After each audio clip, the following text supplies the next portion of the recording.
आगे बढ़ेंगे, आपको बताते चलें ब्यूरो चीफ मलिक नदीम की रिपोर्ट के मुताबिक मंगल को एक ज़िली और सेशन अदालत ने पाकिस्तान तहरीक इंसाफ के सरबराह इमरान खान पर तोशाखाना रेफरेंस में फर्द जुर्म को एक बार फिर मौखर करते हुए तिब्बी बुनियादों पर उनकी 28 फरवरी तक हाजिरी से इस्तिस्ना की मंजूरी दे दी। एडिशनल सेशन जज जफर इकबाल ने इलेक्शन कमीशन ऑफ पाकिस्तान की जानिब से तोशाखाना रेफरेंस में साबिक वजीर आजम के खिलाफ फौजदारी कार्रवाई केस की समाअत की। इमरान खान के वकील बैरिस्टर गोहर PTI सरबराह की जानिब से अदालत में पेश हुए और उनकी हाजिरी से इस्तिस्ना की दरख्वास्त दायर की। तोशाखाना के सरबराह को हलफनामा जमा करवाने का आखिरी मौका दिया गया। शहरियों का मैदे की जगह आटा मिले नान। ब्यूरो चीफ मलिक नदीम की रिपोर्ट के मुताबिक 15 रुपए में देने का मुतालबा। नाकस मैदे के आटे की वजह से पेट और आंतों की बीमारियां। शहरियों ने 50% आटा और 50% मैदा मिलाकर सस्ती रोटी का मुतालबा कर दिया। रावलपिंडी से आपको बता रहे हैं, गैर मियारी आटा सोडा मिला नान रोटी खाने से कब्ज, पेट और आंतों के अमराज फैलने लगे। माहिर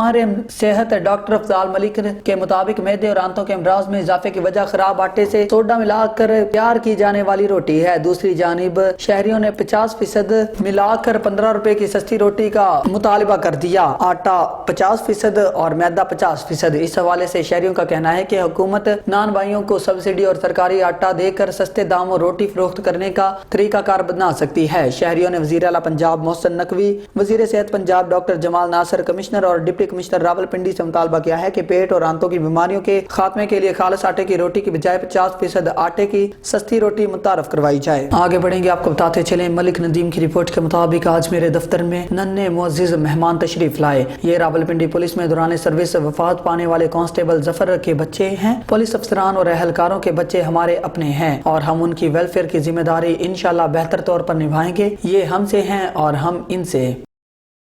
आगे बढ़ेंगे, मलिक नदीम की रिपोर्ट के मुताबिक पाकिस्तान के मारूफ तहकीकाती सहाफ़ी जिनको मुबैना तौर पर झूठे मुकदमे का सामना करना पड़ रहा है, रिहाई के बाद इन्हें खिराज तहसीन पेश करने के लिए नेशनल प्रेस क्लब इस्लामाबाद की तरफ से तकरीब का इनेकाद किया गया, जिसमें बाबा इसहाक जनाब Afzal Bhatt, national press club के सदर अनवर रजा और इस तकरीब के रूह रवां Rawalpindi Islamabad union of journalist के सदर आबद अब्बासी, जुड़वा शहरों से सहाफ़ी बरादरी, मुल्क के नामवर और मारूफ एंकर हजरात खुसूसी शिरकत की। अगेन साल के मारूफ मशहूर जियो न्यूज के एंकर जनाब हामिद मीर ने तकरीब से खिताब करते हुए कहा कि हामिद मीर ने खुसूसी तौर पर यूनियन ऑफ जर्नलिस्ट के सदर जनाब आबद अब्बासी को पुकारते हुए कहा कि आप वाहिद आदमी हैं जो 100% मेरी बात से इत्तेफाक करते हैं। सन 2010 में कुछ रिपोर्ट लीक करने के शेर मुझ पर लगाए गए और ताकतवर और मुतअद्दिद हलकों को ये बावर करवाया गया कि हालात बहुत खराब हो जाएंगे। हम अल्लाह के फजल से किसी से डरे नहीं, हम हकायक पर मबनी बातें भी करते रहेंगे। एक बात मैं और कहूँगा कि जो मौजूदा हालात का जिक्र हुआ, जब मैं आबिद अब्बासी साहब जब मैं आपको देखता हूँ ना, तो मुझे इशफाक साजिद याद आ जाता है।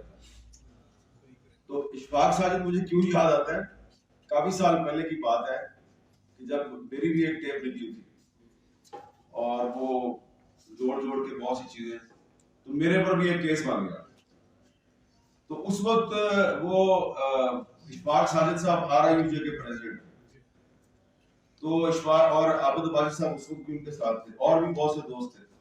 उस वक्त अभी तक मुश्ताक मना ये हामिद मीर पर इल्जाम सही है या गलत है, कमेटी तो उन्होंने बना दी और अपनी तहकीकात भी शुरू कर दी। उसके बाद इशफाक साजिद साहब जो है वो जब भी मुझे मिलते थे तो मुझे साइड पर जाके बताते थे कि ए हो गया, ए हो गया, तो हम इंज हो गया, तो बड़े हालात खराब हो गए, लेकिन तुसी फिक्र ना करो, मीर साहब असी थोड़े नाल। तो उनको बेचारों को बड़ा उसको तंग किया गया। अल्टीमेटली उसने फिर अपनी एक रिपोर्ट दे दी। तो इसलिए जब ये आबिद अब्बासी साहब को मैं देखता हूँ ना, तो इनकी जो साबित कदमी है ना कि ये 2010 की बात है शायद, तो ये 2010 में भी ये इसी तरह एक्टिव थे और अब 2023 आ गया। इस दौरान वही जो केस था 2010 वाला,